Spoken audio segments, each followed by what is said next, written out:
What's up, guys? It's Zelonius here. I've got a bit of a discussion video today. Not quite sure how popular this one will be or not, but it's been quite a topic on Reddit in the last few days. It's been something that people have talked about for years on FIFA, and I wanted to give my thoughts about it, and just see what you guys thought about it. So it's about momentum, scripting, and handicapping in FIFA. We've all been there in a game where we've been 2 goals up and all of a sudden the 5-yard passes just don't work. I mean, I've had it where I've had like Paul Scholes playing 50-yard balls to the guy's feet, then all of a sudden he can't pass it 5 yards, and just everything the opposition does. I had one game once where I was 2-0 up half time. The opponent hadn't touched it in my box, never mind had a shot all game, and they scored in their first attack of the second half, then went on to beat me like 4-2. It just like they were useless. Then suddenly became like Barcelona at their best or something. It was crazy. And the games seem to happen like this, where it can be quite frustrating and the game just suddenly turns out of nowhere. It's been all over Reddit for the last few days. There's been a lot of stupid comments said, a lot of interesting ones, and EA as of yet, probably won't, I imagine, haven't commented on it. But I wanted to break it down into the 3 sections that the people are generally talking about. Give my opinion, my views. Please comment under the video, let me know what you think. I think this is quite an interesting point. It's very important to FIFA as a game, in my opinion. FIFA and EA want to make it e-sport, a competitive game. If these are issues that are plaguing the game and it's down to AI and momentum rather than skill, which I'll discuss, that is not good for the concept of a professional esport. Okay, the first, momentum. So momentum, my view of how momentum works in FIFA is that it does exist. It is in the game. There was an interesting post from EA Sports FIFA in Spain saying apparently something along the lines of, if a keeper makes 1 or 2 saves, it's almost like he charges up his morale and gets better and better to the point he's almost unstoppable. If you've not experienced Jack Butland or Begovic doing that in this year's game, then you probably haven't been playing this year's game. There's so many games where I've seen Butland just get better and better over a game and just become unstoppable. But I've also seen games where Begovic has conceded early on and then he's just been useless. We've had games where we've had 8 shots on target to their 0, and then their first shot goes in and our keeper just doesn't make a save. I once had it Samir Handanovic for me letting 13 shots on target in a row, and not in one game, over a few games, but I genuinely do think there is a case that there's truth to that. That keepers, in terms of their momentum and morale, if they start a game well, can be very good, but as soon as they concede, whether it be a tramp or just a tap-in, then they suddenly become a lot worse. I almost think that's, if you've played this FIFA, you just know that's the case. So I definitely think momentum exists in that. I think there is momentum in FIFA in terms of when you go 1-0 up, you have your team are on form, on fire, but then at the start of the second half, if your team were winning, the opponent's team will come out on fire because like they've had a halftime team talk, etc. And while this is realistic in terms of it is in real football, there is momentum in real football, and FIFA is supposed to be a realistic sim. I do not have a problem with momentum being in FIFA. What I do have a problem though is if EA have not told us how it works. When they want to make it a competitive game, they need to be open and honest about this type of system in a game, and they haven't been.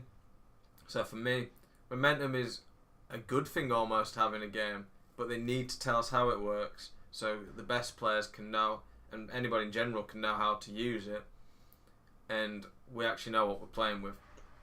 If we don't know what we're playing with, then that's when talks of scripting and the game screwing you over is going to come into it. So momentum, yes, I think it exists. I don't quite know how it exists. I have a few ideas, but EA need to come clean on that, in my opinion. Second, scripting. I had a game once in Foot Champs a few weeks ago where I was 1-0 up, completely all over the guy, and he got a goal where his striker who scored it was offside, and I watched on the replay back on my Twitch stream, and people agreed that he was definitely offside. he wasn't even played onside by one man. There was two men. The offside rule, you need to have two men playing you on. Not even one played him on. He was 2 yards off my goal line and headed it in. And completely offside, but the game gave him it. And then the guy got given a free kick out of nowhere.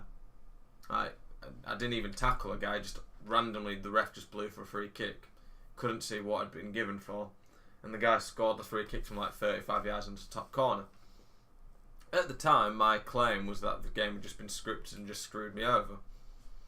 And there are lots of times when FIFA feels like it's screwing us over.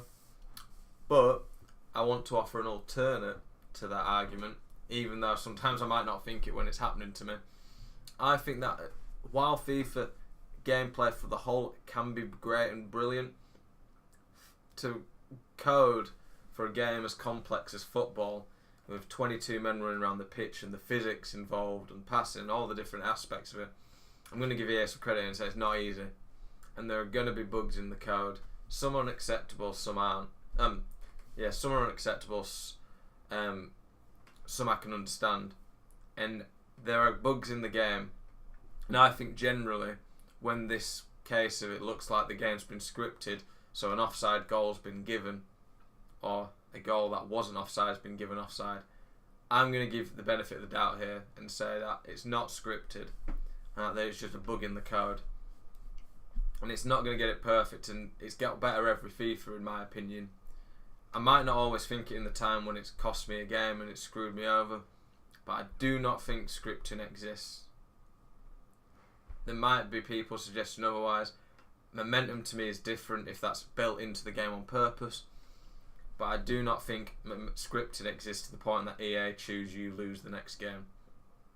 It's clear that there's some people who can get 40 wins in the weekend league. If scripting existed, they wouldn't be doing this. So in my opinion, it doesn't exist. But some games you will lose because of the game rather than you, because just of a bug in the game, and there's not much you can do about that. But the best players will consistently beat the bugs in the game, and these bugs will go for you as well. So I think it's important as a player to improve that you don't blame the game constantly. Sometimes you accept you're going to get screwed by the game. As in real life, you can get unlucky in football. And look at what you do in terms of your mistakes and see how you can improve from them. I've had goals that I've conceded where the game, it's been a bug and it's been stupid. But if I looked back 10 to 20 seconds before, I gave the ball away stupidly. I mispositioned a player. I mistimed a tackle. There's normally at least one thing within nearly any goal for why you conceded it. That was your fault. 3. Handicapping. This one is probably the area of the 3 that I'm least sure about. So I've got an 88 rated team. You can't quite see it because my camera's in the way, but this team's an 88 rated team with Ronaldo, Suarez, Messi, Pogba, some absolutely brilliant players. You do not find many teams on FIFA that are 88 rated, and a lot of you will probably know that a lot of the pro players actually bronze bench. For anybody who doesn't know what that is, the bronze bench is you have 3 subs, maybe even 2, that are like proper players, like I've got Balotelli and Deco, but then the rest of your bench will be bronze to bring your rating down. A lot of the pros, they don't say they know it for sure, but they genuinely believe that if they have a lower rating squad, they will get put against lower rated squads, or that if they have a high rated squad, that the game will decrease, like nerf some of their player stats. This one's quite hard to prove. I think the only way you could really get some idea, and it wouldn't even be proof if this existed, was to play 200 games with a bronze bench and 200 games without a bronze bench, like a proper bench. See if your rating was like 5 better, and consistently see what the average rating of the opponent squad you was against. You'd need a far bigger sample data than that. I've been on 80 rated teams and 88 rated teams, and I can't give a definitive answer on this. I don't think it exists, but it would not shock me if there is something in the game by EA. EA, after all, is trying to make money from FIFA, and are they going to make money if people who don't spend anything are getting smashed and never buy the game again? No, people aren't going to buy the game if they just play against Neymar, Suarez, Messi and get smashed 10-0. So there probably could be some area of handicapping to stop people getting destroyed online. Okay, those are my views on momentum script and handicapping. Comment underneath, let me know what your views are, let me know if you disagree or agree with what I've said. I stream regularly every day on Twitch, I'd love to see you there. Twitch username is Zelonius. Please subscribe to my YouTube channel, give my Twitter a follow, all underneath in the description. Hope you've enjoyed this video. Have a good day, it's Zelonius out.